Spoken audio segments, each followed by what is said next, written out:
you do know that you have the desires that you have for a reason, right? And this is something that I think we all need to recognize. These desires that we have don't just come from nowhere.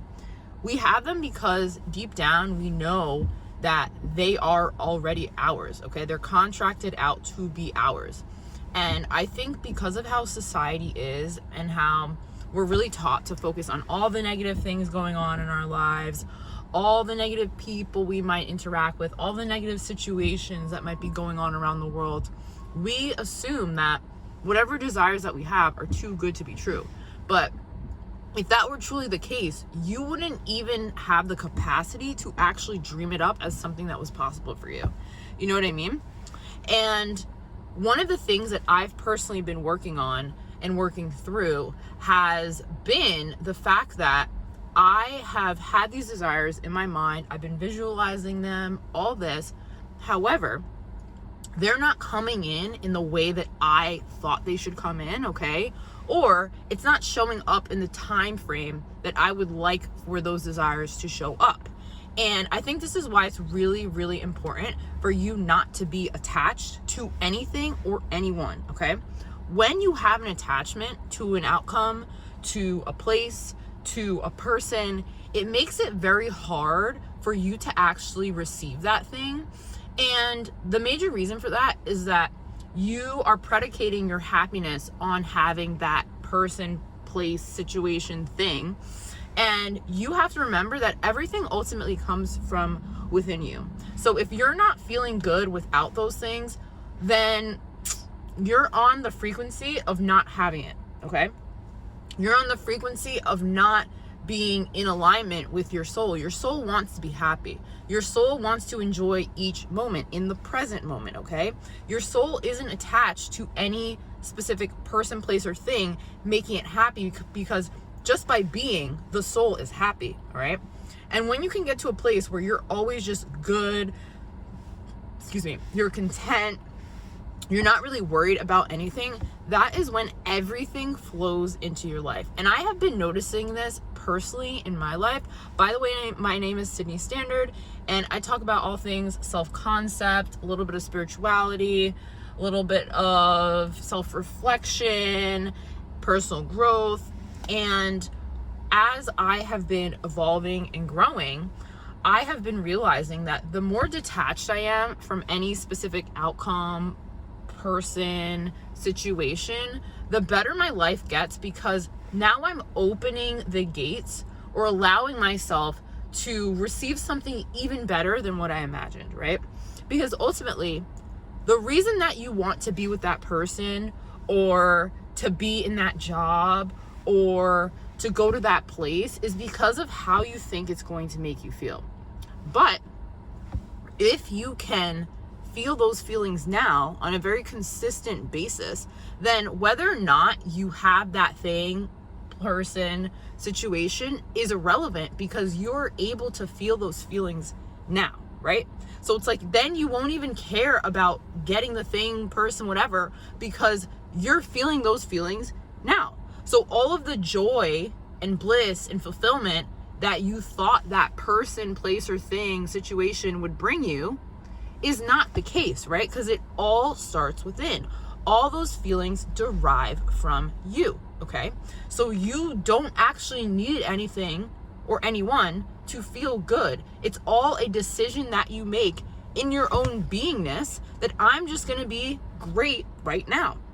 And you'll magically start to see things come together. Because you don't really want it anymore and you feel those feelings now, you naturally attract those people, places, experiences to you, because you're in a frequency that matches it.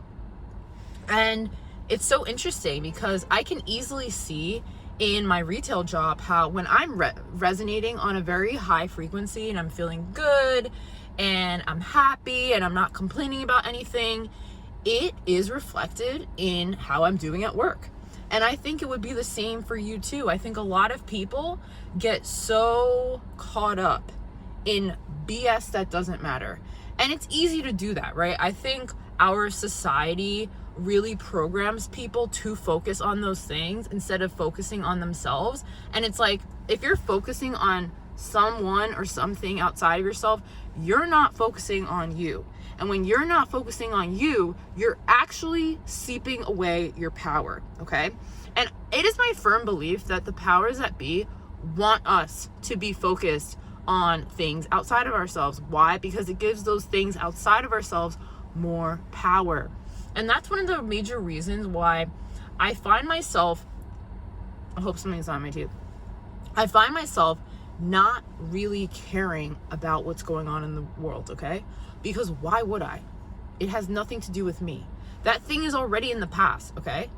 Whether it's the stuff going on with Diddy, now Jay-Z, the stuff going on with that shooter who shot down the United Health, whatever, CEO, like, what can I do about that? What can you do about that? Absolutely nothing. So why am I paying attention to it?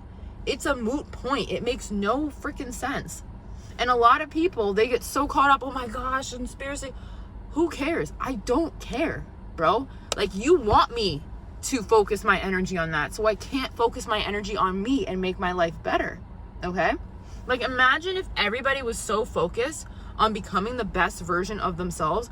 That is literally the powers that be. That's their worst freaking nightmare. People who actually realize their power and channel it into themselves, okay? And I think this is one of the major reasons why I've stopped caring so much about celebrities and what's going on in politics and all this stuff, because I'm like, it doesn't freaking matter. Like, the name of the game is to get you to focus on that, the dangling carrot over here, so that you can't focus on you. And don't fall for it anymore. Don't fall for it. And it's fun sometimes to talk about it, whatever, but my suggestion to you is never invest that much energy into it, because your energy is so powerful, and you have to think about how you feel when you tune into these things versus when you tune into your own desires and actually start to feel them as real already, and then let them go, okay? That is my suggestion for you. It's so easy to do what everybody else is doing and to follow that example, but where does that get you? Does it get you to where you really want to go, or does it get you farther away from where you want to go and leave you feeling frustrated? You know? So my suggestion again is to really think about the vision that you have for yourself, the desires that you have in your heart, and really feel into them. Feel into them on a daily basis. Ignore whatever is going on, even in your current reality, and just know that you're resonating on that frequency. Like, act it out every single day. Do the affirmations, all right? Tune out of the news, tune out of social media, because it's very much a distraction. It doesn't even remotely matter. And everything that's happening, it's in the past, right? So we're creating a new future based on the visualizations that we have and the feelings that we have associated with it that we do on a consistent basis, all right? So if you truly want your life to change, you need to focus on your vision for the future. You need to think about the desires that you have and recognize that you have those desires for a reason. You are supposed to experience them. But if you're too caught up on shit that doesn't matter, for lack of a better term, that is what you're going to draw in to your life. And why draw in stuff that you don't want when you can draw in the stuff that you do want, the stuff that you deeply desire, only if you were to stop doing and paying attention to all the stuff that society tells you that you should care about, which we all know that's a load of BS, okay? If you're not focused on your health, if you're not focused on your wealth, if you're not focused on knowledge and becoming the best version of yourself, what are you doing? It's actually a waste of your energy. It really is. So I hope you enjoyed this video. Like, comment, and subscribe. If you want to book a call with me, link is in the description, and I will see you all in the next one.